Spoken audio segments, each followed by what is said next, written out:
very, very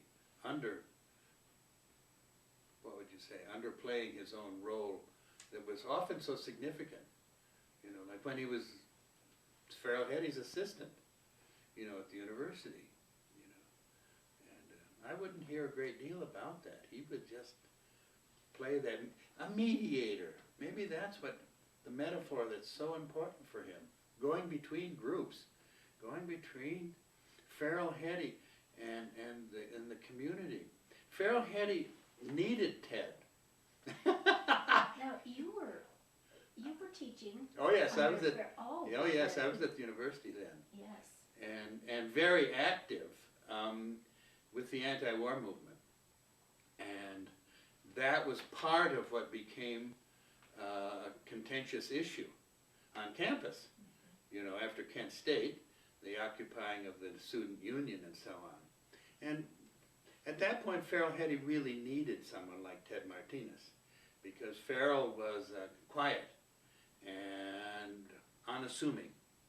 And that wasn't a role, that was not necessarily a positive role for a president when students are threatening to stay in the student union, etc. So, I mean, that was a time when Ted played an important role in terms of reaching out to students and so on.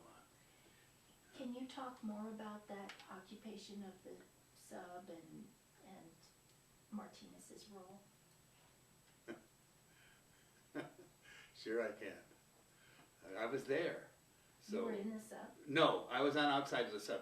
I was in the sub during the day when students were meeting and deciding what to do.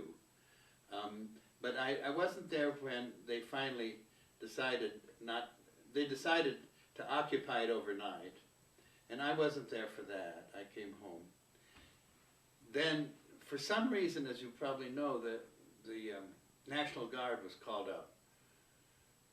And I'm not sure whether Martin Vigil called them out or not. I'm not clear about that. I'm not sure what the history books are saying about the sequence of events. I went back on campus because there was helicopters that were circling this region. And I said, whoa, something is going on. And I saw the helicopters. And then is when I went back. And when I got back on campus,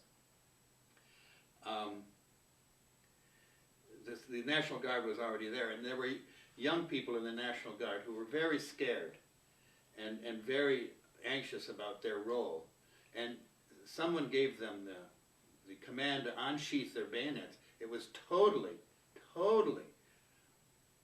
a bad move to unsheath the bayonets. And so out of that came at least 2 injuries. One was a camera person for a local TV station, and I don't remember who the other person was that was wounded because of that. Anyway, so at that point, Martin Vigil, who was the head of the state police, took over the campus in a strange way. I mean, not took over the campus, assumed control over the issues involving the student union and the National Guard. And at that point, somebody went into and it might have been Martin Vigil or Ted with them, went into the student union and simply said to the students, it's time to leave. And they left peacefully at that point, after there was almost this very much, the injuries and so on too, and the excitement of the National Guard. Yeah, that's enough said about, it wasn't a loss of control, but there was clearly a problem with who was running things and what the sequence needed to be in order to deal with this kind of crisis.